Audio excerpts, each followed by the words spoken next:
எல்லாத்துக்கும் வணக்கம். நேட் நேச்சருடைய மற்றொரு படிப்பு மூட்டு வலி. மூட்டு வலி இன்னைக்கு சகஜமா எல்லா வயதினருக்கும் வர தொடங்கிருச்சு. ஒரு 35-40 வயசு ஆனாலே எல்லாத்துக்கும் மூட்டு வலி வர தொடங்க ஆரம்பிச்சிருச்சு. மூட்டு வலி எதனால வருது, எப்படி வருது அப்படின்றதுக்கு எக்கச்சக்கமான ரீசன்ஸ் இருக்கலாம். அதுக்கு எக்கச்சக்கமான சொல்யூஷன்ஸ் இருக்கலாம். என்னைய பொறுத்த வரைக்கும் ஒரு சிம்பிளான சொல்யூஷன் என்னன்னா, நீங்க ஒண்ணுமே பண்ண வேண்டாம். தினம் நைட்டு தூங்குறப்போ எந்த இடத்துல உங்களுக்கு வலி இருக்கோ அந்த இடத்துல நல்லெண்ணெய் சாதா நல்லெண்ணெய் வாங்கி தேய்க்க வேண்டாம். செக்கு நல்லெண்ணெயை எடுத்து அதில் அப்ளை பண்ணாலே, அந்த இடத்துல அப்ளை பண்ணாலே போதும். வலி தானா கொஞ்சம் கொஞ்சமா குறைஞ்சிரும்.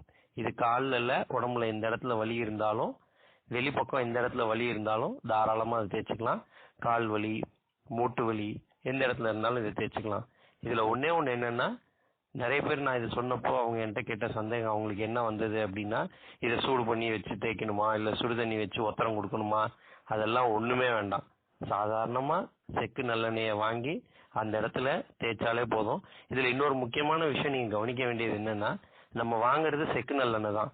ஆனா கடையில நீங்க செக்கு நல்லெண்ணெய் வாங்குறப்போ அது எத்தனை நாள் அந்த பிளாஸ்டிக் பாட்டில் அடைச்சு வச்சிருக்காங்க அப்படின்றது முக்கியம்.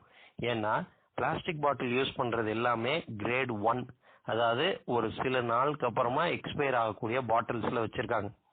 ஸோ அதனால நீங்க வாங்குறப்போ முடிஞ்சா செக்கு ஆட்டுற இடத்துல போயிட்டு நீங்க பாத்திரமோ பாட்டிலோ போய் கிளாஸ் பாட்டிலையோ போய் வாங்கிட்டு வந்தீங்கன்னா நல்லது.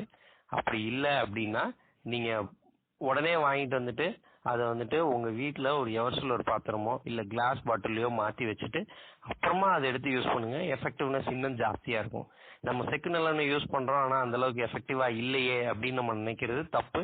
ஏன்னா நம்ம அந்த நல்லெண்ணெயை வந்துட்டு பிளாஸ்டிக் பாட்டில்ல ஸ்டோர் பண்ணிட்டு அதோட எஃபிஷியன்சி குறையுதே அப்படின்னு நம்ம நினைச்சோம்னா அது நம்மளோட தப்பு தான். ஸோ எப்பயுமே வந்துட்டு என்ன வாங்குனீங்க அப்படின்னா, ஒரு கிளாஸ் பாட்டிலையோ இல்ல ஸ்டெயின்லெஸ் ஸ்டீல் பாத்திரத்திலயோ வந்துட்டு வாங்கினீங்கன்னா அது கொஞ்சம் நல்லா இருக்கும். அதோட எஃபிஷியன்சியும் ஜாஸ்தியா இருக்கும். ஏற்கனவே சொன்ன மாதிரி மூட்டு வலி, கால் வலி எந்த இடத்துல இருந்தாலும் நைட்டு தூங்குறப்போ சாதாரணமா கொஞ்சோண்டு கையில எடுத்து அதில் தேய்ச்சிட்டு நைட்டு தூங்கிடுங்க. காலையில கண்டிப்பா எஃபெக்ட் தெரியும். இது தொடர்ச்சியா ஒரு வாரம் 2 வாரம் பண்ணீங்கன்னா கன்ஃபார்மா வலியோட அளவு வெகு விரைவாக குறைஞ்சிரும். இது எனக்கே நடந்தது. நானும் ட்ரை பண்ணினேன். இப்போ எனக்கு சுத்தமா மூட்டு வலியே இல்லை. ஆரம்பத்துல இருந்தது கொஞ்சம், அப்புறம் போக போக சுத்தமா ஒண்ணுமே இல்லை. ஒரு வாரம் தான். அதுக்கப்புறம் நான் சுத்தமா தேய்க்கிறது ஒரு 3-4 மாசம் 5 மாசமே ஆயிடுச்சு. இப்போ நான் தேய்க்கிறதே இல்லை, எனக்கு வலியே இல்லை. ஸோ இதை நான் பண்ணினதை எல்லாத்துக்கும் தெரியப்படுத்தணும்னு நினைச்சேன். அதனால இந்த வீடியோவை ஷேர் பண்றேன். தேங்க்யூ. எல்லாத்துக்கும் வணக்கம். நேட் நேச்சருடைய மற்றொரு படிப்பு மூட்டு வலி. மூட்டு வலி இன்னைக்கு சகஜமா எல்லா வயதினருக்கும் வர தொடங்கிருச்சு.